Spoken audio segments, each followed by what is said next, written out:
میں تین عقائد، تین باتیں، تین چیزیں آپ کے سامنے رکھوں گا اتحاد و یکجہتی امام خمینی کی نظر میں 1400 سال میں کہیں پہ کسی مسلم مفکر مفسر کی کتاب تفسیر میں نہیں لکھا ہوا. کچھ ہمارے اپنوں کو ہمارے خلاف کھڑے کرنے کی کوشش کی گئی. اب سوال یہ پیدا ہوتا ہے کہ یہ جو مطالعہ قرآن حکیم میں انہوں نے بعثت انبیاء کا مقصد لکھا ہے، آپ کو پتہ نہیں ہے کہ ان 12 اماموں کی آڑ میں کون سا عقیدہ آپ کے بچوں کے ذہنوں کے اندر گھسایا جا رہا ہے. لیکن ان کی تعریف کے مطابق وہ صحابہ تو تھے لیکن مرتد تھے، نعوذ باللہ. آپ کہیں گے اس میں کیا غلط ہے یار، ٹھیک ہی تو ہے، صحابی اسی کو تو کہتے ہیں جس نے حالت ایمان میں رسول اللہ صلی اللہ علیہ وسلم کی زیارت کی. لیکن یہ ادھورا سچ، بہت بڑی واردات ہے اگر آپ سمجھ سکیں. یہ چیز ہے جناب متفقہ مطالعہ قرآن حکیم آپ کا، جس کا آپ دفاع کرتے ہوئے مرے جا رہے ہیں. اب جو لوگ اس کا دفاع کرنے کے لیے آ رہے ہیں، میں ان سے پوچھتا ہوں کہ کیا آپ کا یہ عقیدہ ہے ان کو قبر سے نکالے گا، ان کا 12واں امام اور سولی پر لٹکائے گا؟ آپ کا یہ عقیدہ ہے؟ مطالعہ قرآن حکیم، پچھلی کچھ ویڈیوز میں ہم نے بڑے واضح انداز میں آپ پر یہ چیزیں کھول کے رکھ دی ہیں کہ کس طرح تعلیم کے لباس میں اور اتحاد کے لبادے میں ہماری نئی نسل کے ذہنوں کو زہر آلود کرنے کی ایک مذموم کوشش کی جا رہی ہے. ہماری کسی بھی ویڈیو کا مدلل جواب دینے کا جب ان کے اندر حوصلہ نہ بن پڑا تو ہمارے خلاف ٹرینڈ بنوائے گئے، ولاگز کیے گئے اور ہماری کردار کشی کرنے کی کوشش کی گئی، یہ سوچ کر کہ شاید یہ چپ کر جائیں، شاید یہ خاموش ہو جائیں، شاید یہ ڈر جائیں. کچھ ہمارے اپنوں کو ہمارے خلاف کھڑے کرنے کی کوشش کی گئی، ان سے ویڈیوز بنوائی گئیں. شاید جن کے بڑے واضح انداز میں اس کے دفاع میں سامنے نہیں آ سکتے تھے، انہوں نے اپنے چیلے چانٹوں کے ذریعے اس کا دفاع کروانے کی ایک گھٹیا حرکت کروا کر ہم پہ رقیق حملے کروائے. لیکن ہمارے وہ معصوم لوگ جو واقعی حق کو جاننا چاہتے ہیں، سچ کو جاننا چاہتے ہیں، اور وہ دل میں یہ تڑپ رکھتے ہیں کہ ان کے سامنے چیزیں کھول کے رکھی جائیں اور وہ حق کو تسلیم کر لیں گے، یہ آج کی ویڈیو ان کے لیے ہے کہ میں اس ایک ایڈیشن میں سے جو نیا ہے، تبدیل شدہ ہے، جو ان کی طرف سے بار بار یہ دعویٰ کیا جا رہا ہے کہ اب ہم نے اس کو تبدیل کر دیا ہے، چینج کر دیا ہے، تقی عثمانی صاحب سے ملنے کے بعد ہم نے بہت ساری چیزیں اس کے اندر سے نکال دی گئی ہیں، تو وہ جو نکالنے کے بعد نیا ایڈیشن ہے اس کا حصہ ہفتم جو ان کی ویب سائٹ پر موجود ہے یا ان کے اسکولوں کے اندر نئے طور پہ جو بھیجا گیا ہے، اس کے اندر سے میں تین عقائد، تین باتیں، تین چیزیں آپ کے سامنے رکھوں گا. اگر آپ مسلمان ہیں اور پھر بھی آپ سمجھتے ہیں کہ یہ مطالعہ قرآن حکیم بلکہ متفقہ مطالعہ قرآن حکیم بچوں کو پڑھانا ٹھیک ہے، تو پھر گزارش یہ ہے کہ اپنے ایمان کا از سر نو جائزہ لیجئے. پہلی چیز جو انبیاء کے حوالے سے ہے وہ میں آپ حضرات کے سامنے رکھنے لگا ہوں، یہ ہے جی سورۃ الحدید، صفحہ نمبر ہے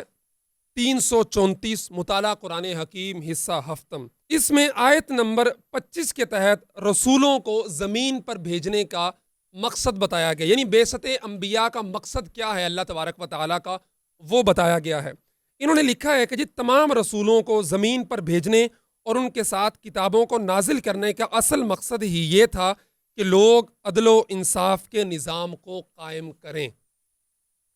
اچھا جی، یہ تو لکھا ہوا ہے انہوں نے. اب ہم آ جاتے ہیں آسان ترجمہ قرآن مفتی تقی عثمانی صاحب نے جو لکھا ہے، وہ بعثت انبیاء کا مقصد کیا لکھتے ہیں. سورۃ بقرہ آیت نمبر 129 بڑا واضح ہے. آپ کسی بھی عالم کے پاس چلے جائیے، کسی بھی آیت کے حوالے کے بغیر آپ اس سے سوال کر لیجئے کہ انبیاء کو زمین پر بھیجنے کا مقصد کیا تھا، یا پھر رسول اللہ صلی اللہ علیہ وسلم کو زمین پر بھیجنے کا مقصد کیا تھا. وہ فٹ کر کے آپ کے سامنے یہی آیت تلاوت کرے گا، جس میں اللہ تبارک و تعالیٰ سورۃ بقرہ آیت نمبر 129 میں فرماتے ہیں، یہ حضرت ابراہیم علیہ السلام کی بیسیکلی دعا ہے جو اللہ تبارک و تعالیٰ سے مانگ رہے ہیں بیت اللہ کی دیواریں اٹھانے کے بعد. ربنا وبعث فیہم رسولا منہم یتلو علیہم آیاتک ویعلمہم الکتاب والحکمہ ویزکیہم انک انت العزیز الحکیم. اے میرے رب، ان میں ایک ایسا رسول بھی بھیجنا جو انہی میں سے ہو، جو ان کے سامنے تیری آیتوں کی تلاوت کرے، انہیں کتاب اور حکمت کی تعلیم دے اور ان کو پاکیزہ بنائے. بے شک تیری اور صرف تیری ذات وہ ہے جس کا اقتدار بھی کامل ہے، جس کی حکمت بھی کامل ہے. اب اس آیت کے تفسیر میں مفتی تقی عثمانی صاحب آسان ترجمۃ القرآن میں لکھتے ہیں کہ اس دعا میں حضرت ابراہیم علیہ السلام کی زبان سے حضور نبی کریم صلی اللہ علیہ وسلم کی تشریف آوری کے بنیادی مقاصد بھی بیان فرما دیے گئے ہیں۔ ان مقاصد کو قرآن نے اس کے علاوہ اور مقامات پر بھی بیان فرمایا ہے، جیسے کہ سورت کی آیت نمبر 151 کی تشریح میں آئے گا۔ اب آیت نمبر 151 کیا ہے سورت بقرہ کی، وہ بھی دیکھ لیتے ہیں۔ اس میں اللہ تبارک و تعالیٰ فرماتے ہیں کما ارسلنا فیکم رسولا منکم یتلو علیکم آیاتنا ویزکیکم ویعلمکم الکتاب والحکمہ ویعلمکم ما لم تکونوا تعلمون۔ وہی چیز ہے جو پچھلی آیت میں ہم نے پڑھی تھی، تھوڑے سے الفاظ کی تبدیلی کے ساتھ۔ جیسے ہم نے تمہارے درمیان تمہیں میں سے ایک رسول بھیجا جو تمہارے سامنے ہماری آیتوں کی تلاوت کرتا ہے، تمہیں پاکیزہ بناتا ہے، تمہیں کتاب اور حکمت کی تعلیم دیتا ہے اور تمہیں وہ باتیں سکھاتا ہے جو تم نہیں جانتے۔ اب دو چیزیں یہاں پہ ہمارے سامنے آ گئی ہیں۔ نمبر ایک، مطالعہ قرآن حکیم میں جو بعثت انبیاء کا مقصد بتایا گیا ہے کہ جی وہ عدل و انصاف کے نظام کو قائم کریں، اس میں لکھا ہوا ہے نا، جبکہ آسان ترجمہ قرآن اور اہل سنت والجماعت مسلمانوں کے 1400 سال کی اب تک کی کتابوں کے اندر بعثت انبیاء کا جو مقصد ہے وہ ان دو آیتوں میں اللہ تبارک و تعالیٰ نے بتا دیا ہے۔ وَيُعَلِّمُهُمُ الْكِتَابَ وَالْحِکْمَةَ يَتْلُو عَلَيْكُمْ آیَاتِکَ، اور تمہیں پاکیزہ بنائے، وَيُزَکِّیکُم، اور تمہیں کتاب کی حکمت کی تعلیم دے۔ اب سوال یہ پیدا ہوتا ہے کہ یہ جو مطالعہ قرآن حکیم میں انہوں نے بعثت انبیاء کا مقصد لکھا ہے کہ عدل و انصاف کے نظام کو قائم کرنا، یہ مقصد آخر 1400 سال میں تو مسلمانوں کی کتابوں میں تھا نہیں بعثت انبیاء کا، پھر یہ متفقہ مطالعہ قرآن حکیم میں بعثت انبیاء کا یہ مقصد کہاں سے آیا، وہ بھی ہم بتا دیتے ہیں۔ وہ آیا ہے جی امام خمینی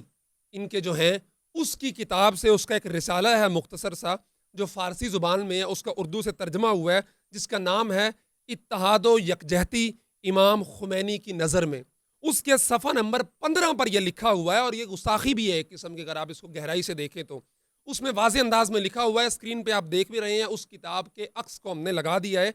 کہ جو نبی بھی آئے وہ انصاف کے نفاذ کے لیے آئے، ان کا مقصد بھی یہی تھا کہ دنیا میں انصاف کا نفاذ کریں،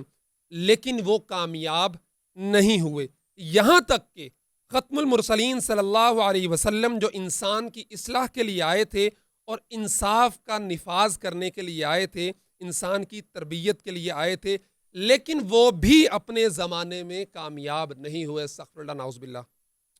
آپ ایک مسلمان ہیں، دل پہ ہاتھ رکھ کے بتائیے، اللہ تبارک و تعالیٰ نے جس مقصد کے لیے رسول اللہ صلی اللہ علیہ وسلم کو دنیا کے اندر بھیجا تھا، کیا رسول اللہ صلی اللہ علیہ وسلم اس مقصد کے اندر کامیاب ہوئے؟ یقیناً ہوئے۔ اور مقصد کیا تھا؟ یتلو علیہم آیاتک ویعلمہم الکتاب ویزکیہم، اور حکمت کی تعلیم، اس کے اندر کامیاب ہوئے۔ لیکن چونکہ اہل تشیع کے نزدیک بعثت انبیاء کا مقصد ہی اور ہے، عدل و انصاف کا نظام قائم کرنا، اور چونکہ عدل و انصاف کا نظام قائم نہیں کر سکے رسول اللہ صلی اللہ علیہ وسلم اس کتاب کے مطابق امام خمینی کی جو آپ اسکرین پہ دیکھ رہے ہیں، اس لیے نعوذ باللہ رسول اللہ صلی اللہ علیہ وسلم اپنے مقصد کے اندر کامیاب نہیں ہوئے۔ تو وہ لوگ جو اس متفقہ ترجمۃ القرآن کا دفاع کر رہے ہیں ڈٹائی کے ساتھ، بغیر گہرائی کے اندر جائے، ان کو میں کہتا ہوں وہ دوبارہ سے ان چیزوں پہ غور کر لیں اور اس رسالے کو بھی دیکھ لیں، کیا وہ امام خمینی ان کے جو ہیں اس کی اس بات سے متفق ہیں، اتفاق کرتے ہیں، اس بات کو مانتے ہیں، یا پھر وہ اپنے 1400 سالہ اسلاف کی باتوں کو مانتے ہیں کہ رسول اللہ صلی اللہ علیہ وسلم کی بعثت کا جو مقصد تھا وہ کچھ اور تھا۔ ربنا وبعث فیہم رسولا منہم یتلو علیہم آیاتک ویعلمہم الکتاب والحکمہ ویزکیہم، اور کیا رسول اللہ صلی اللہ علیہ وسلم اپنے اس مقصد کے اندر کامیاب ہوئے یا نہیں ہوئے؟ دل پہ ہاتھ رکھ کے بتائیے، اور پھر اپنے جو ہے نا ایمان کا جائزہ لیجئے، اور پھر فیصلہ کر لیجئے کہ آپ نے اس متفقہ ترجمۃ القرآن کا دفاع کرنا ہے یا پھر اس کے خلاف کھڑے ہونا ہے۔ اب دوسری چیز کی طرف آ جائیں، یہ تو انبیاء کے بارے میں تھا نا، رسول اللہ صلی اللہ علیہ وسلم کے بعثت کا مقصد ہی آپ نے جو مسلمانوں نے 1400 سال میں مفسرین نے لکھا ہے، آپ نے اس سے کاٹ کے اپنے امام خمینی والا مطلب اس کے اندر آپ نے بعثت انبیاء کا لکھ دیا ہے۔ اب صحابہ کے بارے میں جو انہوں نے لکھا ہوا، یہ صفحہ نمبر ہے جی 295، سورۃ الفتح ہے، اس سے پہلے جو انہوں نے رکوع 4 کے اہم مضامین سے متعلق چند فرامین نبوی جو انہوں نے لکھے ہیں، اس میں صحابی کی تعریف کی گئی ہے۔ صحابہ اکرام جو ایمان کی حالت میں حضور صلی اللہ علیہ وسلم کی زیارت سے مشرف ہوئے، تابعین اکرام جنہوں نے حالت ایمان میں صحابہ کی زیارت کی اتباع کی، تبع تابعین جنہوں نے حالت ایمان میں تابعین اکرام کی زیارت بھی کی، اتباع بھی کی۔ آپ کہیں گے اس میں کیا غلط ہے یار، ٹھیک ہی تو ہے، صحابی اسی کو تو کہتے ہیں جس نے حالت ایمان میں رسول اللہ صلی اللہ علیہ وسلم کی زیارت کی۔ لیکن یہ ادھورا سچ ہے، اور میں نے پچھلی ویڈیو میں کہا تھا کہ ادھورا سچ مکمل جھوٹ سے زیادہ خطرناک ہوتا ہے۔ مکمل سچ یہ ہے کہ صحابی وہ ہے جس نے حالت ایمان میں رسول اللہ صلی اللہ علیہ وسلم کی زیارت کی اور پھر حالت ایمان پر ہی انہوں نے وفات پائی۔ یہ میں نہیں کہہ رہا، 1400 سال میں جو سب سے معتبر تعریف صحابہ کرام کی گئی ہے وہ یہ کہہ رہی ہے۔ یہ بنور ٹاؤن کا فتویٰ آپ اسکرین پہ دیکھ رہے ہیں۔ صحابی کی متفقہ تعریف جو جمہور محدثین فقہاء کے نزدیک معتبر مستند ہے، وہ حافظ ابن حجر اسقلانی نے ذکر فرمائی ہے، جو 258 ہجری میں فوت ہوئے۔ وَهُوَ مَن لَقِيَ النَّبِيَّ صلی اللہ علیہ وسلم مؤمنا بِهِ وَمَاتَ عَلَى الْإِسْلَامِ، رسول اللہ صلی اللہ علیہ وسلم سے ایمان کی حالت میں ملے اور ایمان کی حالت پر ان کو اللہ تبارک و تعالی نے موت دی۔ اس کے علاوہ دارالعلوم دیوبند کا یہ فتویٰ آپ اسکرین پہ دیکھ رہے ہیں، من لقی النبی صلی اللہ علیہ وسلم مؤمنا ومات علی الایمان، یعنی صحابی اس شخصیت کو کہا جاتا ہے جس نے ایمان کی حالت میں نبی کریم صلی اللہ علیہ وسلم کی زیارت کی ہو، ایمان کی حالت میں وفات پائی ہو۔ یعنی صحابی کی تعریف میں ومات علی الاسلام جو ہے نا، یہ لازمی اور بنیادی شرط ہے۔ اس کے برعکس مطالعہ قرآن حکیم میں تابعی اور تبع تابعین کی تعریف کے ساتھ ان الفاظ میں درج ہے، انہوں نے ومات علی الاسلام کو صحابی کی تعریف سے نکال دیا گیا ہے۔ آپ یہ اسکرین پہ دیکھ رہے ہیں جو آ رہے ہیں، اس میں کہیں پہ ایمان کی حالت میں وفات پانے کی شرط نہیں ہے۔ اچھا آپ کہیں گے فرق کیا ہے یار، کیا فرق پڑتا ہے؟ ایمان کی حالت میں زیارت کی بس ٹھیک ہے، یہ جو ومات علی الاسلام ہے یہ نہیں بھی لکھا تو کیا ہو گیا؟ اس سے بہت بڑی واردات ہے یہ، اگر آپ سمجھ سکیں۔ آپ نہیں سمجھیں گے، یہ وہ لوگ سمجھیں گے جو اہل تشیع کو سمجھتے ہیں، ان کے عقائد کو سمجھتے ہیں، ان کے نظریے کو سمجھتے ہیں، ان کی سوچ کو سمجھتے ہیں، اور وہ اس سوچ پہ کس طرح کاربند ہیں، وہ اس چیز کو سمجھیں گے کہ اس بنیادی شرط کو نکالا کیوں گا۔ 1400 سال میں تو نکالا نہیں گیا اس بنیادی شرط کو مسلمانوں نے، تمام جگہوں پہ۔ یہ مطالعہ قرآن حکیم تو اب آ رہا ہے، ٹھیک ہے، اب 8-10 سال ہوئے ہیں، لیکن مطالعہ قرآن حکیم اس چیز کو نکال رہا ہے۔ تو کیا وجہ ہے کہ انہوں نے اس چیز کو نکال دیا ہے؟ وجہ یہ ہے کہ مطالعہ قرآن حکیم والی جو تعریف ہے کہ جس نے ایمان کی حالت میں رسول اللہ صلی اللہ علیہ وسلم کی زیارت کی ہو، بس یہ ایسے لوگوں پر بھی صادق آتی ہے جو ایمان لانے کے بعد مرتد ہو گئے تھے۔ مثال کے طور پہ جو منافقین مدینہ تھے، کلمہ تو انہوں نے پڑھا تھا لیکن بعد میں مرتد ہو گئے۔ منکرین زکوٰۃ، کلمہ تو انہوں نے رسول اللہ صلی اللہ علیہ وسلم کے ہاتھ پہ پڑھا تھا لیکن ارتداد کر لیا، زکوٰۃ کا انکار کر دیا۔ ابوبکر صدیق رضی اللہ تعالیٰ عنہ نے ان کے ساتھ جہاد کیا۔ منکرین نماز اور بہت سارے لوگ جو بعد میں وہ جھوٹے مدعیان نبوت کے ساتھ کچھ لوگ جا کے مل گئے تھے،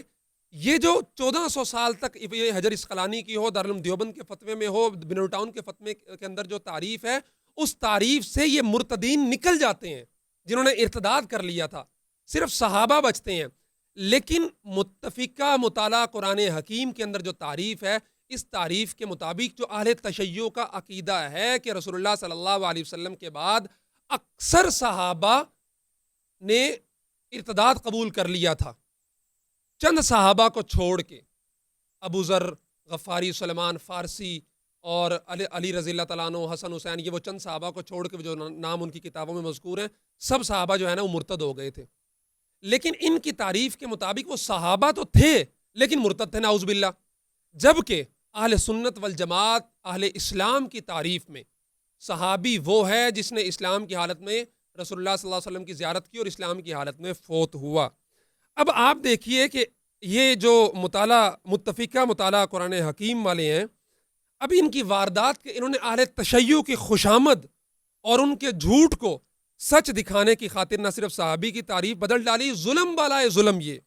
کہ اس تعریف کو متفقہ بھی قرار دے دیا۔ کیونکہ جب یہ مطالعہ قرآن حکیم پورا متفقہ ہے تو اس میں جو ترجمہ کیا گیا ہے، اس میں جو تعریفیں لکھی گئی ہیں، اصطلاحات لکھی گئی ہیں، وہ بھی متفقہ ہوئیں۔ لیکن دو چیزوں کا تو ہم نے بھانڈا پھوڑ دیا کہ وہ متفقہ نہیں ہے، اور اتنی بنیادی چیز، اور اس تعریف سے ابو بکر صدیق رضی اللہ تعالیٰ عنہ، عمر فاروق رضی اللہ تعالیٰ عنہ، عثمان غنی رضی اللہ تعالیٰ عنہ، اگر آپ ان کی کتابوں کو جا کے پڑھیں، ان کا ایمان بھی ثابت نہیں ہوتا۔ ان کی تعریف کے مطابق وہ صحابی تو تھے لیکن مرتد ہو گئے تھے، نعوذ باللہ۔ کیونکہ صحابی کی تعریف تو یہ ہے ایمان کی حالت میں رسول اللہ صلی اللہ علیہ وسلم کی زیارت کی ہو، اور وہ ان تینوں نے زیارت تو کی تھی لیکن بعد میں نعوذ باللہ ارتداد کر لیا تھا اور اسی حالت میں فوت ہو گئے تھے، نعوذ باللہ من ذالک۔ یہ چیز ہے جناب متفقہ مطالعہ قرآن حکیم آپ کا، جس کا آپ دفاع کرتے ہوئے مرے جا رہے ہیں اور ہمیں آپ ڈراتے چلے جا رہے ہیں کہ جناب ان کی باتیں مان لو چپ کر کے، ورنہ وہ بڑے طاقتور نے جی، پتہ نہیں کیا کیا کرنا پڑے گا آپ کو۔ اس کے بعد تیسری چیز، آخری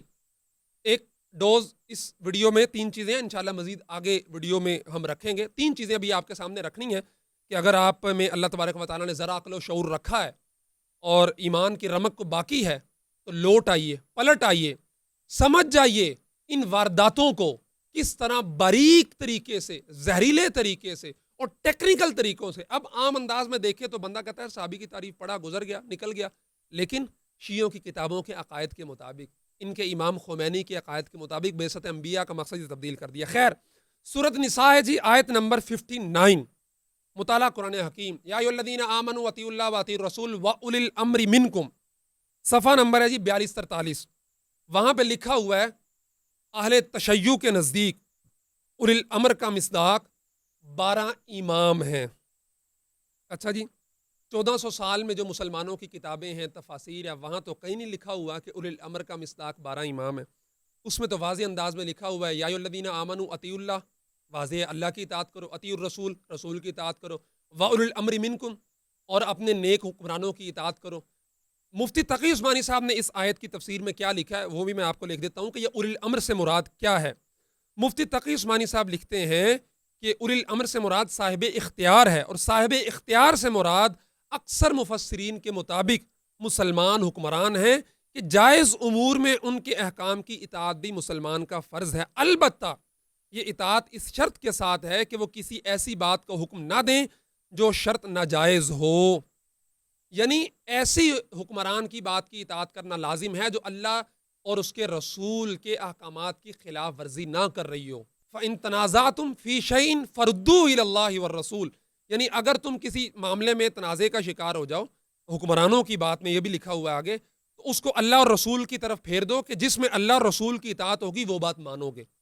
1400 سال میں کہیں پہ کسی مسلم مفکر مفسر کی کتاب تفسیر میں نہیں لکھا ہوا کہ اولی الامر سے مراد 12 امام ہیں، لیکن اس متفقہ مطالعہ قرآن حکیم میں آپ کے اہل سنت کے بچوں کو پڑھایا جا رہا ہے کہ جی 12 امام ہیں۔ چلو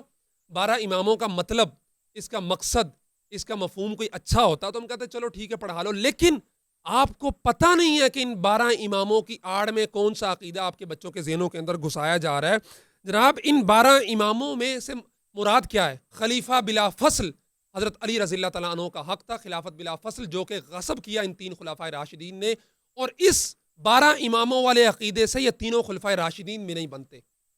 اور ان 12 اماموں میں پہلے حضرت علی رضی اللہ تعالیٰ عنہ ہیں، اللہ تبارک و تعالیٰ ان کے درجات بلند فرمائے، لیکن یہ لوگ ان کی آڑ لے کر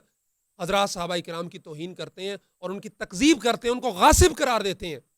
اور آپ مزے سے اپنے بچوں کو پڑھا رہے ہیں کہ 12 امام، اور اس 12 اماموں میں جو آخری امام ہے جو غائب ہے، ان کے عقائد کے مطابق جب وہ 12واں امام آئے گا تو وہ حضرت عائشہ رضی اللہ تعالیٰ عنہا کو نعوذ باللہ من ذالک قبر سے نکال کر سولی پہ چڑھائے گا، اور ان کا یہ 12واں امام جب غائب واپس آئے گا، ابو بکر و عمر رضوان اللہ علیہم اجمعین کو قبروں سے نکالے گا اور سولی پہ چڑھائے گا، اور بیت اللہ شریف کو منہدم کرے گا اور گنبد خضرا کو توڑ کے زمین کے برابر کر دے گا۔ یہ میں نہیں کہہ رہا، یہ ان کی کتابوں کے اندر حق الیقین جلال العیون کے اندر لکھا ہوا ہے۔ یہ وہ آپ کے 12 امام ہیں جو آپ اپنے بچوں کو پڑھا رہے ہیں، اور یہ جو عقیدہ ہے 12 ائمہ والا، یہ اگر آپ کو نہیں سمجھ میں آ رہا تو آپ کسی دن کسی امام بارگاہ کے پاس چلے جائیں دن کو، وہاں پہ آپ ان کی جا کے نا اذان سن لیں، اذان کے اندر ان کے کیا نشر ہو رہا ہوتا ہے، علی ولی اللہ و خلیفۃ بلا فصل، کیا مطلب ہے اس کا؟ کہ علی خلیفہ بلا فصل ہے، پہلا خلیفہ تھا، یہ تو ابوبکر عمر عثمان رضوان اللہ علیہم اجمعین نے نعوذ باللہ غصب کر لیا تھا اس کا حق۔ اب جو لوگ اس کا دفاع کرنے کے لیے آ رہے ہیں، میں ان سے پوچھتا ہوں کہ کیا آپ کا یہ عقیدہ ہے حضرت عائشہ، حضرت عمر، حضرت ابوبکر رضوان اللہ علیہم اجمعین ان کو قبر سے نکالے گا، ان کا 12واں امام اور سولی پر لٹکائے گا؟ آپ کا یہ عقیدہ ہے؟ اگر نہیں ہے تو پھر آپ اس کے اندر لکھے ہوئے اولی الامر کا مصداق 12 ائمہ ہے، اس کا دفاع کس منہ سے کر رہے ہیں اور کس ایمان کی حرارت سے آپ اس کا دفاع کر رہے ہیں؟ خدا کے واسطے سوچئے ذرا، تنہائی میں بیٹھیے، ان چیزوں کو ڈیپلی جا کے دیکھیے، اپنے علماء کے پاس بیٹھے ان سے پوچھیں کہ اس کا مطلب، آپ خود علماء ہیں جو دفاع کر رہے ہیں، شرم نہیں آتی خدا کی قسم ان لوگوں کو؟ چند ٹکوں کی خاطر بکے ہوئے ہیں وہ لوگ، 40-50 ہزار تنخواہیں آپ کی، ہمیں تمام آپ کا حسب نسب کچا چٹا معلوم ہے، کن اداروں سے آپ فاضلین ہیں، کن اداروں سے آپ پڑھے ہوئے ہیں، سب پتہ ہے. آپ کے دوست ہمیں آ کے بتاتے ہیں جی یہ ہمارے ساتھ فاضل ہیں. ایک ایک کمنٹ آپ کا ہمارے سامنے آتا ہے اور ہم دیکھ کے افسوس کر رہے ہوتے ہیں کہ 8 سال امت نے آپ کو کھلایا ہے، پلایا ہے، آپ پر انویسٹ کیا ہے، اور 8 سال کے بعد پڑھنے کے بعد علم فاؤنڈیشن کی نوکری کرتے ہوئے 50-60 ہزار روپے کے پیچھے آپ اپنے ایمان کو بیچ رہے ہیں اور 1 کروڑ بچوں کے اذہان کو آلودہ کرنے کے اندر آپ اپنا کردار ادا کر رہے ہیں، اور یہ زہر آلود عقائد ان کے ذہنوں کے اندر انڈیلنے میں آپ اپنا کردار ادا کر رہے ہیں. 3 چیزیں بنیادی طور پہ اس ایک کتاب میں، بعثت انبیاء کا مقصد قرآن میں، مفتی تقی عثمانی صاحب جس کے ادارے سے آپ فاضل ہیں، انہوں نے لکھ دیا ربنا وبعث فیہم رسولا منہم یتلو علیہم آیاتک ویعلمہم الکتاب والحکمہ ویزکیہم. انہوں نے لکھا کہ بعثت انبیاء کا مقصد زمین میں عدل کا نظام قائم کرنا. وہ عدل کا نظام قائم کرنا کہاں سے آیا؟ امام خمینی کی کتاب رسالہ یکجہتی اور اتحاد امام خمینی کی نظر میں. صحابی کی تعریف جس نے ایمان کی حالت میں رسول اللہ کی زیارت کی ہو بس، جبکہ 1400 سال میں مسلمانوں کے نزدیک صحابی کی تعریف من لقی النبی صلی اللہ علیہ وسلم مؤمنا بی ومات علی الاسلام، بنیادی شرط آپ کے بن روٹاؤن کا فتویٰ. تیسری چیز یا ایھا الذین آمنوا اطیعوا اللہ واطیعوا الرسول واولی الامر منکم. اولی الامر سے مراد نیک حکمران، ان کی ایسی بات جو اللہ اور اس کے رسول کے احکامات کی خلاف ورزی نہ ہو. جبکہ آپ کے اس علم فاؤنڈیشن کے مطابق اولی الامر کا مصداق 12 ائمہ، ان 12 ائموں میں سے آخری جو 12واں امام ہے وہ نعوذ باللہ من ذالک ہماری اماں ام المؤمنین صدیقہ کائنات حضرت عائشہ رضی اللہ تعالی عنہا کو آنے کے بعد قبر سے نکال کر سولی پہ لٹکائے گا. آپ یہ گوارا کرتے ہیں؟ ابو بکر اور عمر رضی اللہ عنہما کو سولی پہ لٹکائے گا، اور روزہ رسول کو زمین کے برابر کر دے گا، بیت اللہ کو منہدم کرے گا. یہ ان کا عقیدہ ہے حق الیقین جلاء العیون کے اندر. آپ اس کا دفاع کر رہے ہیں. 8 سال آپ نے کیا کیا ہے، کیا پڑھا ہے؟ عام عوام کو گمراہ کرنا بند کیجئے. خدا کے واسطے سنبھلیے، بیٹھیے تنہائی کے اندر، غور کیجئے کہ آپ کن کے ایجنڈے پر ہیں، کن کی پراکسیز کو آپ پھیلانے کے اندر اپنا کردار ادا کر رہے ہیں. اور یہ دیگر ایک اور بڑا مدرسہ، اس کے فضلاء، اس کے جو اس وقت کے محتمم ہیں، ان کا فتویٰ میں اگر آپ کے سامنے رکھ دوں، جن کی تقریر یہاں پر ہے، ان کے خلاف جو فتویٰ ہے، خدا کی قسم منہ چھپاتے پھریں گے آپ. اور خود ان کے ادارے کے لوگ جو ان کا چہرہ ہے وہ اس مطالعہ قرآن حکیم کے دفاع کے اندر آئے ہوئے ہیں، اور ان کی باڈی لینگویج ان کے الفاظ کا ساتھ نہیں دے رہی. کیوں؟ کیونکہ دل میں چور ہے. دفاع کرنا ہے کیونکہ مجبوری ہے، لیکن دل ساتھ نہیں دے رہا ہے.